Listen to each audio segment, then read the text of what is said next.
The Titanic has an amazing allure. There are some people who are what I call Titanic nuts. And actually, I can say that with justification because these are the people who 1 year ago from this very time were actually over in the UK on board what was called the Balmoral. That's a cruise ship, a small cruise ship, that actually sailed from Southampton about this time, a little later than this, a couple of weeks after this last year, and sailed out to the Titanic sinking site to be there for the 100th anniversary of the sinking of the Titanic. Now, I'm somewhat intimately familiar with this, not because I was there, but because my wife was there. My wife, Nancy, was actually one of the people who went out for the centennial of the Titanic sinking. And there are people who are downright obsessed with the Titanic for good reason, because it is the consummate example of risk and risk management. And frankly, some of the perils of modern risk management. And that's exactly what we're going to talk about today, is how the Titanic and its experience leading up to that magic moment actually plays into what you're doing in your office today. And that's really kind of important to us, is because we look at the Titanic as, oh man, it's a century ago, we've come so far, we haven't even crossed the road. We are doing so many of the same things that we saw happen that took the Titanic down. And we're going to talk about those today. And just so you know, the images that I use along with this presentation are actually ones that my wife took when she was out there on board the Balmoral going out to the centennial service. So this is all kind of relatively recent, kind of fresh pain, and but it's noteworthy that the interesting thing, too, about the Titanic is we still remember it like it was yesterday. No sooner does one particular Titanic movie fade from view, and along comes the next, and the next, and the next. And it's kind of compelling because it's a story that reaches out to everyone for one basic reason. Thank heavens I wasn't there. And we all kind of look at it from that perspective. And today we're going to talk about just what might have been as well as what was. Specifically, this is what could have been. This was painted on board the Balmoral by one of the leading Titanic artists. And this is his image of the skyline of New York and what it would have looked like had the Titanic sailed into New York and into the harbor, had it actually made it all the way home. This is what he envisioned. The tragedy is that this is what everybody saw in the shipyards in Ireland. This is what in Belfast. The shipyards, they saw it there. They saw it there when they saw the first test run going down to Southampton, and then from her maiden voyage from Southampton on out into the middle of the ocean. This is what everybody envisioned. And it's kind of interesting when you look at the Titanic lore and you look at the history of Titanic. People basically were begging for trouble. They really were. And it's interesting, the people who were begging for trouble were not the White Star Lines, the people who actually sailed Titanic, the people who actually ran the cruise line. White Star Lines got their very most seasoned captain for this deal, Smith. Captain Smith. Captain Smith was supposed to be like the cream of the crop, the best of the best. And Smith, not only that, had worked on the Olympic, which was another Titanic vessel. It's in the same class. Titanic was the biggest thing of its time. You lay it upright, and you know what you've got? You've got something taller than the Empire State Building.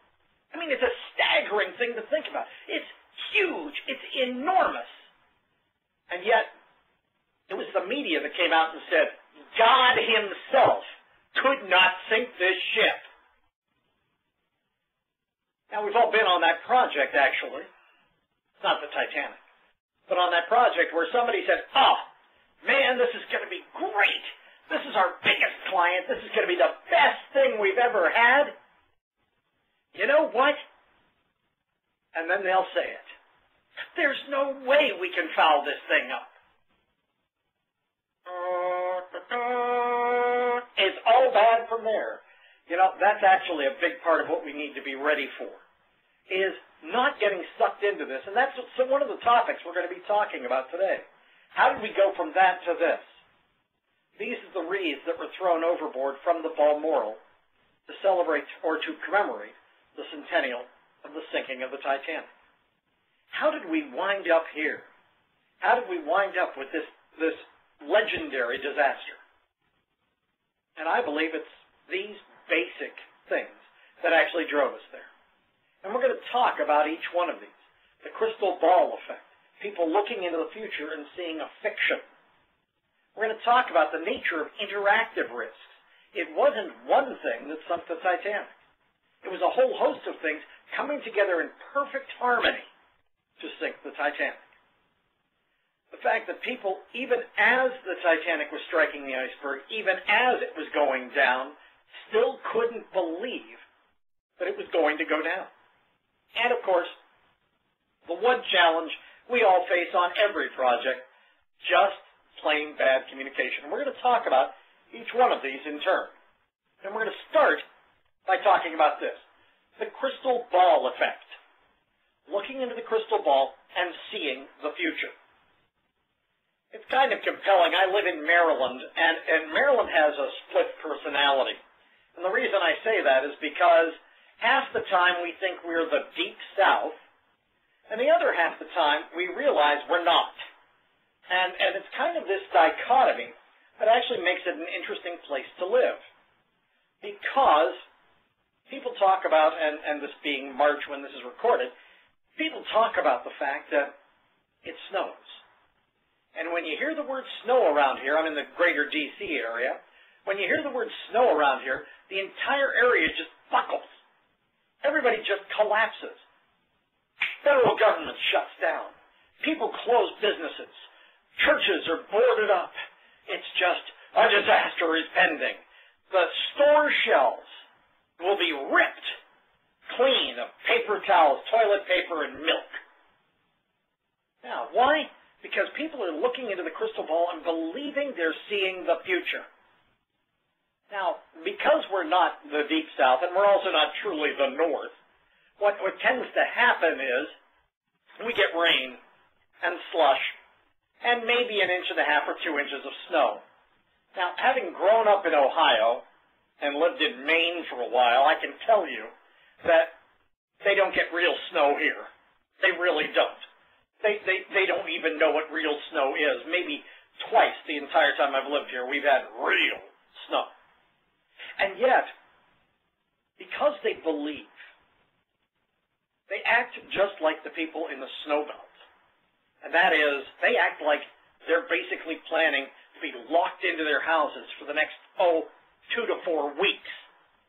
But in reality, most folks are trapped in their houses for a whopping 6 to 8 hours. That's about the max around here. And this is the crystal ball effect. Now, the reason this ties to Titanic, and I'm not getting completely off track, don't worry. The reason this ties to Titanic is people believe this image you see on the screen right now, that is exactly what they thought they were going to see. People believe there was no way the Titanic was not going to make it to Halifax and then on to New York City. There was no belief system out there that would allow for that.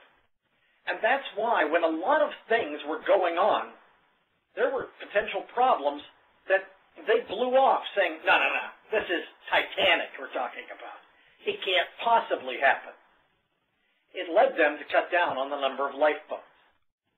It led, and by the way, for those of you who don't know that, Titanic actually would have had a lot more lifeboats. Still not enough for everybody, but they would have had a lot more lifeboats, but they pulled them off the promenade deck. And the reason they did that was because they wanted to afford the people